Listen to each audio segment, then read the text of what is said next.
네, 국민의힘 새 지도부가 모두 선출이 됐죠. 장동혁 대표입니다. 국민의힘 이 과거 털고 미래로 나아갈 것이다. 더 유능한 정당, 민생 정당으로 거듭날 것이라고 했는데요. 자, 이번 전당대회 결과 또 향후 정치권 전망을 물어보겠습니다. 홍석준 전 국민의힘 의원 연결돼 있습니다. 홍 의원님 나와 계시죠? 예, 안녕하십니까. 반갑습니다. 네, 반갑습니다. 자, 국민의힘 신인 당대표로 장동혁 의원이 선출됐는데요. 네. 예상하셨어요? 저는 거의 반반이라고 생각했는데 그래도 조금 더 가능성은 그래도 김문수 후보가 바로 직전 대선 후보까지 했기 때문에 조금 0.001%라도 가능성이 있지 않나 그렇게 생각을 했습니다. 그렇군요. 예. 그렇다면 장동혁 의원이 김문수 후보를 누르고 당선된 가장 큰 이유가 어디에 있다고 보세요? 네, 저는 두 가지라고 봅니다. 첫 번째는 좀 젊음이라고 봅니다. 저희 국민의힘 많은 당원들과 지지자들이 이제 대선 패배 이후에 국민의힘이 좀 달라져야 된다 이런 좀 생각을 좀 많이 갖고 있었습니다. 그러기 위해서는 상대적으로 좀 젊은 후보가 나와야 되지 않겠나 이런 어떤 생각들이 이번 장동혁 후보가 예상을 뒤엎고 이기는데 가장 큰 원인이 됐던 것 같고 그다음에 좀 두 번째는 좀 선명성인 것 같습니다. 이번 전당대회 때 많은 당원들과 국민들께서 우리 국민의힘이 좀 제대로 되기 위해서는 좀 야당다운 모습을 좀 보여야 된다. 집권 여당 이재명 정권의 합리적 대안을 제시하고 좀 싸우는 모습을 좀 보여야 된다. 이런 어떤 생각을 많이 좀 가지셨는데 좀 이런 어떤 면에 대해서 어떤 후보보다 장동혁 후보가 좀 시종일관 선명성을 강조하면서 싸우지 않으면 배지도 없다. 이런 어떤 강한 메시지들이 당원들에게 많이 좀 호소력이 좀 통하지 않았나 생각합니다. 그렇군요. 예, 세대 교체 그리고 좀 더 선명성이 있었다라는 평가를 해주셨는데 막판에 한동훈 전 대표가 사실상 김문수 후보를 지지했잖아요. 네. 그 영향은 어땠다고 보세요? 예, 결과적으로는 그게 장동혁 후보가 승리하고 당대표가 되는데 저는 도움이 됐다고 봅니다. 처음에는 한동훈 후보가 최악보다는 차악을 선택해야 된다고 해서 그게 김문수 후보 쪽에 조금 더 어떻게 보면 좀 당선 가능성이 힘이 실리는 게 아니냐 싶었는데 결론적으로 한동훈 후보의 그 메시지가 지금 당원들 특히 한동훈 후보 지지층은 사실상 투표에 많이 참여하지 않고 반대로 좀 강성 지지층을 중심으로 좀 더 직결하지 않았나. 그래서 그것들이 오히려 장동혁 후보가 당선되는데 오히려 도움이 됐던 것 같습니다. 그래요. 예. 전환길 강사가 SNS에 글을 올렸는데 김문수 후보가 전략적으로 실패했다는 거예요. 한동훈도 같이 갈 수 있고 이준석도 같이 갈 수 있다고 제시한 게 잘못됐다는 겁니다. 어떻게 생각하세요? 예. 결론적으로는 그렇게 볼 수가 있죠. 그런데 김문수 후보께서는 결국은 국민의힘이 좀 더 제대로 된 모습을 보이기 위해서는 통합이 중요하고 통합되기 위해서는 한동훈 전 대표라든지 또 심지어 이준석 혁신당 대표와도 힘을 합쳐야 된다. 그런 어떤 본인의 생각을 말씀하신 것 같은데 결론적으로는 그게 대선에서는 도움이 되지 않은 것 같습니다. 예. 전환길 강사가 이런 말도 하더라고요. 자신을 버리는 것은 윤석열을 버린다는 것이다. 김문수 후보는 정계 은퇴해야 한다라고까지 주장을 하고 있는데 이 새 대표가 새 지도부가 이 전환길 씨를 어떻게 안고 가야 된다고 보세요? 저는 지금 일각에서는 당직을 주는 것이 아니냐, 심지어 지명직 최고위원을 주는 것이 아니냐 이런 어떤 추측도 있습니다만은 저는 그렇지는 않을 거라고 봅니다. 왜냐하면 일단 전환길 강사 본인부터도 어떤 당직도 맞지 않겠다 이렇게 선언을 했습니다.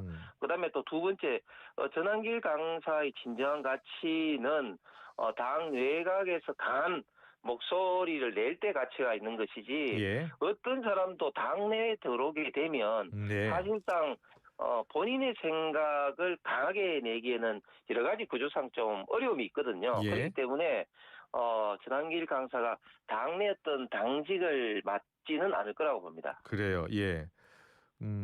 지금 일단은 장동혁 지도부가 여러 가지 이제 현안 가운데 당내 통합도 있을 것이고요. 또 당의 대여 투쟁도 더 강도를 높여야 될 것이고 또 하나는 당의 지지율을 높이는 것일 텐데 당의 지지율을 높이기 위해서는 중도층의 지지율이 필요하고요. 전환길 씨하고 계속 함께 간다면 중도층을 안고서 지지율을 더 높일 수 있을까요? 저는 그렇게 생각합니다. 지금 네. 전환길 강사가 원래는 정치 성향이 이제 노사모였습니다. 그런데 예. 탄핵 전국에서 강한 목소리로 좀 두각을 나타냈었고, 예. 그 다음에 본인의 어떤 어떻게 보면 참 역사 강사로서 막대한 어떤 수입을 받을 수 있는 기존의 위치를 버리면서까지 예. 지금 정치계에 유튜브로 참여를 좀 하고 있는데 음. 이런 어떤 측면에서 전환길 강사를 버린다? 뭐 이거는 좀 쉽지 않을 것 같습니다. 그렇다고 그래요. 해서 또 예. 전환길 강사의 목소리를 또 100%또 수용하지는 또 않을 것 같습니다. 그렇기 예. 때문에 뭐 전환길 강사와 함께 가느냐 안 가느냐 그 여부가 국민의힘 뭐 지지율에 큰 영향을 저는 미치지는 않으리라 보고 예. 오히려 방금 엠께서 말씀하신 두 가지 당내 어떤 적절한 통합과 대여 투쟁 그리고 예. 국민에게 어떻게 더 가까이 다가가서 국민의힘이 진정으로 우리 대한민국에 필요한 정당임을 국민들에게 좀 인식시킬 수 있을 때 예. 지지율은 상승하리라 봅니다. 그래요. 예. 그 당내 친한동계하고는 관계 설정을 어떻게 해야 될까요? 저는 많은 좀 긴장 관계는 있으리라고 봅니다. 예. 왜냐하면 장동혁 후보가 계속해서 전당 대회 때 이제 계속해서 후보로서 이야기를 당론에 위배되는 사람들은 가차 없이 징계를 내리겠다, 출당을 예. 하겠다. 그리고 예. 싸우지 않으면 배지를 떼겠다. 뭐 이런 어떤 강한 발언들을 계속해 왔지 않습니까? 예. 그래서 본인의 어떤 발언을 좀 지키기 위해서라도 당 운영에 대해서 좀 철저히 좀 할 것이고 그러다 보면은 좀 친한 게 좀 일부 의원들과 불가피한 좀 충돌이 있으리라 봅니다. 충돌이 저는 없으면 오히려 조금 이상하다 보고 특히 그래요. 예. 어제 조경태 의원 같은 경우는 예. 뭐 첫날 뭐 당선되는 날 장동혁 후보에게 직격을 했죠. 예. 그렇기 때문에 앞으로 사안마다 많은 예. 좀 긴장과 좀 갈등 관계가 있으리라 생각합니다. 그래요. 예. 앞으로 보궐선거도 있을 것이고요. 내년 지방선거도 있을 텐데 지난번 경선 때 보니까 한동훈 전 대표하고 전환길 씨 가운데 누구를 더 공천 줘야 되겠다고 생각하느냐라고 했을 때 전환길 이야기를 했잖아요. 네. 예. 그래야 된다고 보세요? 저는 뭐 그거는 좀 압축적으로 TV 토론 때 제시된 예를 뭐 선택한 것이고 결국 장동혁 후보 마음속에 전환길 강사를 이제 한다는 그 배경 속에는 과연 누가 지금까지 당을 위해서 열심히 역할을 하고 싸우고 있느냐 예. 그런 어떤 평가에 의해서 공천하겠다 예. 뭐 그런 어떤 신념이 굉장히 좀 강한 것에 어떻게 보면 좀 현상이라고 봅니다. 그래서 공천을 할 때 뭐 단순히 어떤 뭐 그 명망가라든지 뭐 그런 것이 아니라 철저하게 당의 어떤 역할에는 정확한 평가 시스템에 의해서 공천을 하는 그런 어떤 시스템을 만들겠다 이런 어떤 표현 같고 그런 평가 속에 또 가장 중요한 것 중에 하나가 누가 지금까지 이재명 정부가 민주당과 열심히 좀 싸워왔느냐 그리고 그런 것들이 국민들에게 어떻게 평가가 되고 있느냐 이런 어떤 것들이 가장 공천의 기준점 내지는 근거가 돼야 된다는 그런 어떤 장동혁 후보의 신념인 것 같습니다. 그래요. 예. 단일 대우로 뭉쳐서 가야 하지만 이 내부 총질만 하는 분들에 대해선 결단이 필요하다는 입장 변화는 없다라고 하면서 이 결단을 강조하고 있어요. 그 결단이 뭘까요? 예, 뭐 여러 가지가 있겠죠. 첫 번째 제가 할 때는 과연 내부 총질만 많이 하는 것에 대한 어떤 자성으로 이제 그만둬라 이런 어떤 경고가 먼저 되겠죠. 왜냐하면 사실 저도 방송에 많이 나갑니다. 민주당 의원들 같은 경우는 개인적인 생각이 있더라도 방송이라든지 어떤 SNS라든지 생각을 표현할 때는 당론을 거의 대부분 따릅니다. 그런데 국민의힘 뭐 현역 의원이든 당협위원장이든 아니면 패널이든 간에 굉장히 좀 자유분방한 자신의 목소리를 내시는 분들이 많은데 물론 그것이 뭐 잘못됐다고는 볼 수는 없겠습니다. 그런데 예. 그게 좀 지나쳐서 때로는 이 사람이 민주당인지 아니면 국민의힘의 관계자인지 모를 정도의 그런 목소리를 일관되게 내시는 분들이 굉장히 많이 있습니다. 그렇기 때문에 예. 그런 분들에 대해서는 일단 결단하라는 그리고 경고의 어떤 메시지가 있고 두 번째는 그럼에도 불구하고 좀 지속이 될 때는 좀 해당 행위로서 징계할 수밖에 없다. 뭐 예. 그렇기 때문에 징계를 받지 않으려면 좀 조심하라. 뭐 그런 어떤 경고성 메시지 그리고 그런 것들이 심하면 징계하겠다는 그런 어떤 목소리가 아닌가 생각합니다. 너무 강하게 충돌할 경우에 분당 가능성 이야기하는 분도 있는데 어떻게 전망하세요?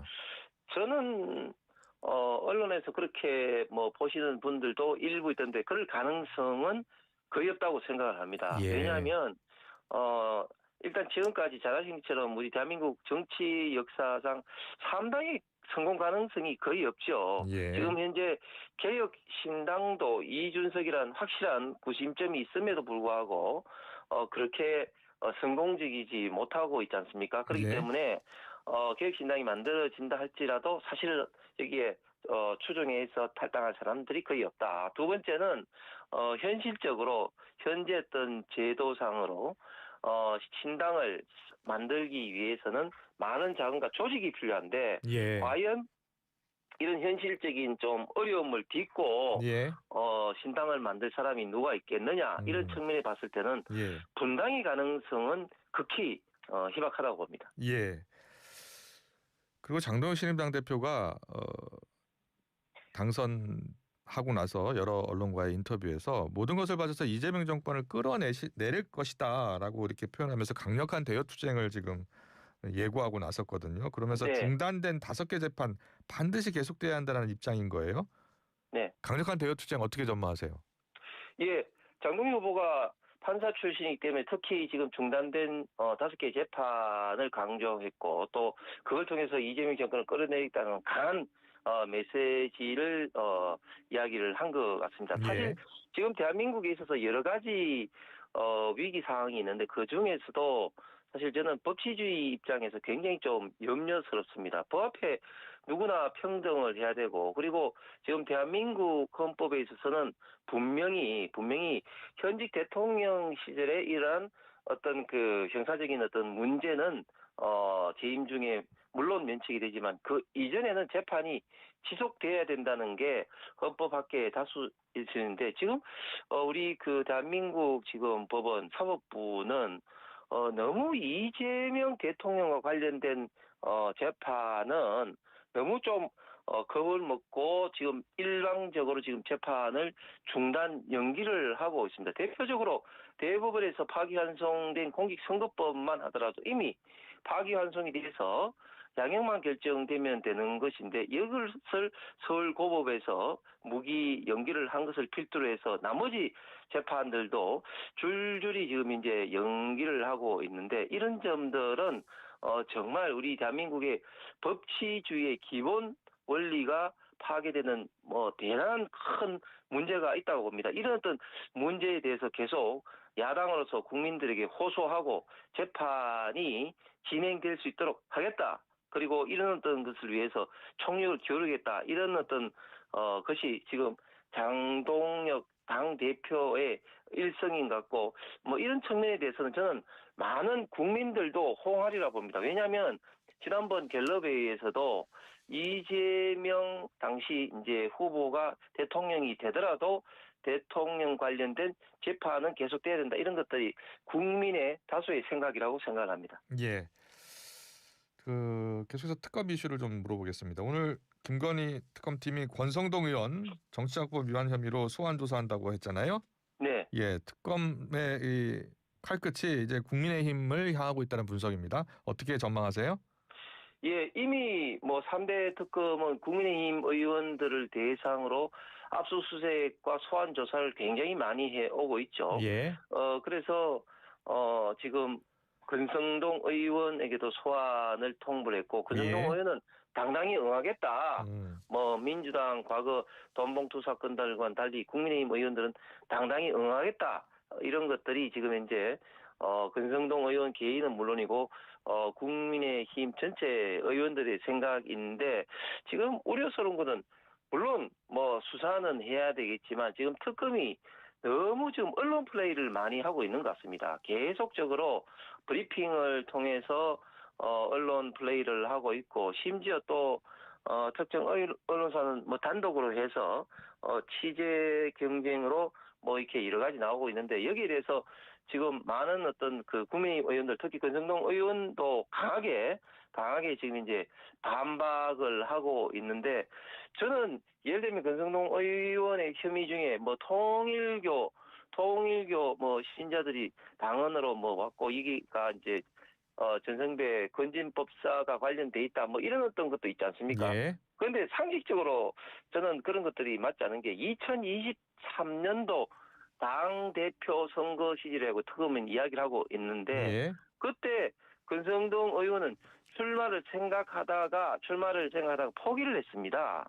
과연 통일교 신자들이 그렇게 많이 국민의힘의 당원으로 들어왔고 그것을 통해서 가능성이 많았다. 그렇게 되면 과연 포기를 했겠느냐 이렇게 상식선에서도 생각을 할 때 그렇지 않을 것 같은데 지금 특검의 태도가 너무 좀 지나치게 좀 언론 플레이를 좀 하고 있다고 보여집니다. 예.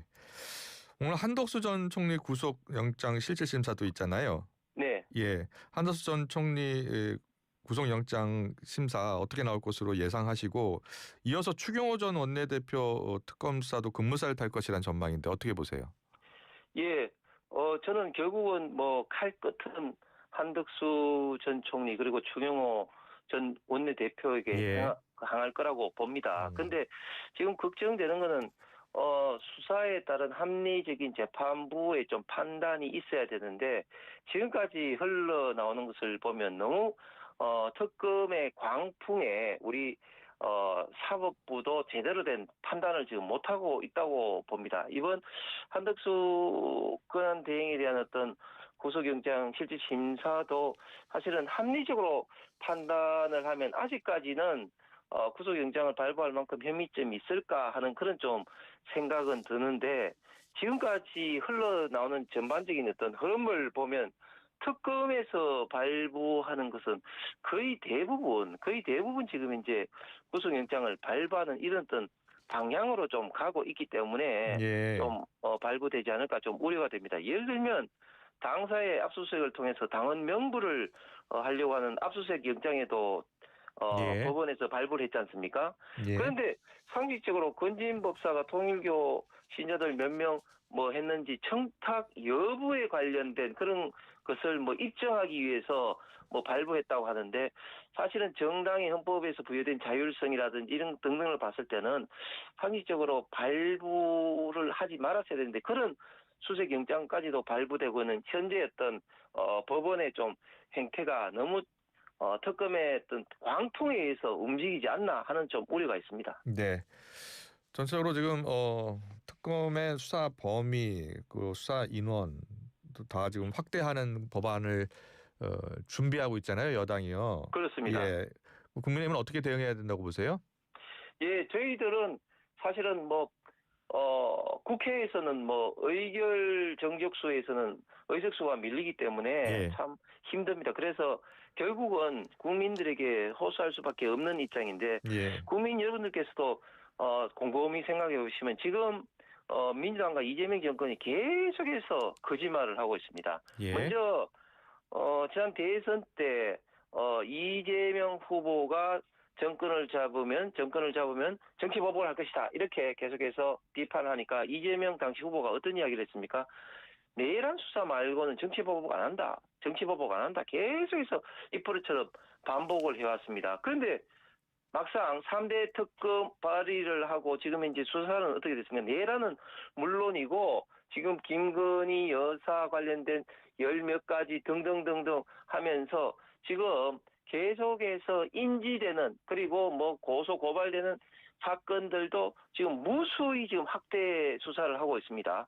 그다음에 3대 특검을 발의하고 통과시킬 때는 오히려 이제 민주당이 어떤 이야기를 했냐면은 국민의힘은 3대 특검에 대해서 오히려 고마워해야 된다. 왜냐하면 3대 특검은 시간이 딱 정해져 있기 때문에 아주 핀셋으로 수사를 할 수가 있다. 그렇게 이야기를 국민들에게 했습니다. 그런데 또 지금 와서는 수사 기간을 또 연장을 하고 특히 지금 3대 특검에 파견된 검사마다 120명의 수사관까지 포함하면 577명입니다. 지난 2017년도 국정농단 특검 때 불과 파견된 검사가 20명에 비하면 정말 초매머드 규모인데 이런 어떤 특검의 규모도 또 늘린다는 겁니다. 그래서 계속적으로 이렇게 민주당이 거짓말을 하고 있다. 그리고 예. 이런 식으로 계속해서 특검의 수사를 끌고 가서 내년 지방선거까지 영향을 미치겠다. 이런 어떤 정쟁 내지는 정략적인 목적이 분명히 저희들은 있다고 보고 이런 어떤 문제점에 대해서 지속적으로 좀 국민들에게 좀 호소할 생각입니다. 네, 알겠습니다. 오늘 잘 들었습니다. 이슈 인터뷰 홍석준 전 국민의힘 의원과 함께했습니다. 고맙습니다. 감사합니다. 네.